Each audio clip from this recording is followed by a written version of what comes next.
Este video analiza el profundo diagnóstico de Friedrich Nietzsche sobre la muerte de Dios y el colapso de los valores occidentales tradicionales. Exploramos cómo su biografía, marcada por el dolor físico y la pérdida temprana, moldeó una filosofía que rechaza el consuelo fácil y exige una honestidad brutal frente al vacío existencial. A través del análisis del nihilismo y la moral de esclavos, se nos invita a reflexionar sobre la responsabilidad de crear nuestros propios valores en un mundo sin garantías metafísicas.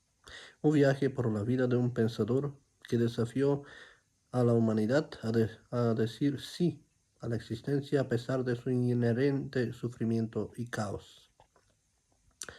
Dios ha muerto. Dios sigue muerto y nosotros lo hemos matado. Nietzsche no escribió esto para provocar un escándalo. Escribió porque percibió que algo esencial roto en el corazón de la civilización occidental. La frase no es una tesis filosófica aislada ni un eslogan ateo.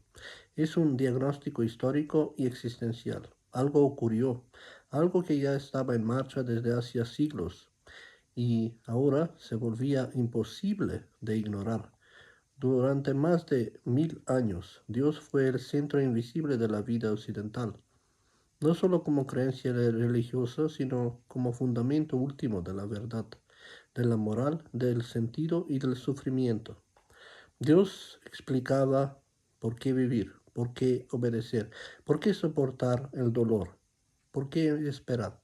Él era el punto fijo en un mundo inestable, pero ese centro comenzó a desgastarse lentamente. La ciencia pasó a explicar lo que antes era misterio. La razón sustituyó a la revelación. La crítica histórica puso en duda los textos sagrados. La ilustración enseñó al hombre a confiar más en sí mismo que en el cielo.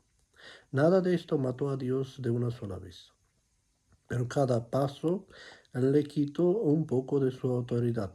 Cuando Nietzsche escribe, Dios aún está presente en los discursos, en las iglesias, en las tradiciones, pero ya no gobierna el interior de las conciencias. La fe continua, pero vaciada, se convirtió en costumbre, herencia cultural, repetición automática, ya no sostiene el peso de la existencia moderna. Y eso es lo más peligroso, porque Dios no era solo un ser divino, era el cimiento invisible que mantenía el mundo en orden. Cuando ese cimiento se derrumba, todo lo que estaba apoyado en él comienza a vacilar. El bien, el mal, la verdad, el sentido, todo esto entra en crisis al mismo tiempo. La muerte de Dios no es una liberación inmediata, es el inicio de un vacío profundo. Y Nietzsche comprende antes que a casi todos que vivir después de eso será infinitamente más difícil que vivir antes. Cuando Nietzsche declara que Dios ha muerto, añade de inmediato algo que aún más perturbador y precioso. Y nosotros lo hemos matado. No fue el tiempo, no fue la ciencia aisladamente, no fue el azar. Fue una acción humana, colectiva, lenta, consciente, guiada por la búsqueda incansable de verdad y autonomía. La modernidad empujó a Dios fuera del centro del mundo. Pero Nietzsche entiende algo que muchos ignoran. Todo asesinato carga con un peso y matar a Dios no es un crimen común, es el mayor de todos. Por eso pregunta con una gravedad casi ritual: ¿cómo nos consolaremos nosotros los asesinos de todos los asesinos? Esta pregunta no busca una respuesta inmediata, expone un problema insoluble. Dios era el juez final, el fundamento último del bien y del mal, el lugar donde la culpa podía ser absuelta. Al eliminarlo, eliminamos también el Tribunal Supremo. Ya no hay una instancia por encima de nosotros capaz de perdonarnos. El hombre moderno se convierte al mismo tiempo en acusado, juez y verdugo, sin Dios. No existe redención garantizada ni sentido último que justifique el sufrimiento. Todo lo que antes se sostenía en mandamientos divinos, ahora exige una justificación humana. Cada valor, cada norma moral, cada ideal necesita ser creado y sostenido sin garantías metafísicas. Nietzsche percibe que esto no trae alivio, sino vértigo. El vacío que surge no es silencioso, pesa, oprime, exige sustitutos. El ser humano no soporta vivir sin sentido durante mucho tiempo. Por eso, tras la muerte de Dios, surgen inevitablemente nuevos ídolos. La nación, la raza, el progreso, la ideología, la ciencia convertida en fe, prometen orden, salvación y pertenencia.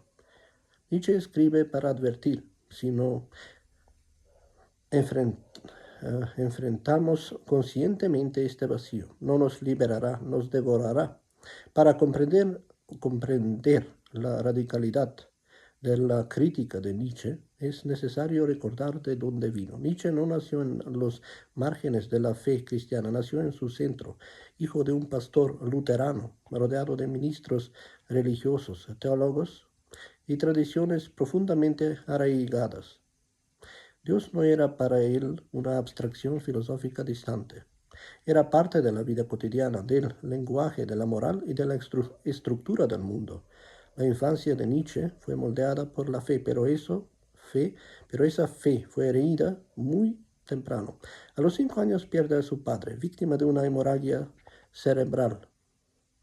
Poco después pierde también a su hermano menor. 2 muertes en secuencia, 2 silencios que se instalan definitiva. Estas pérdidas no son solo eventos biográficos, son experiencias formativas. La promesa cristiana de un Dios protector, justo y amoroso entra en choque directo con la realidad concreta del dolor. La fe no desaparece de inmediato, pero comienza a resquebrajarse.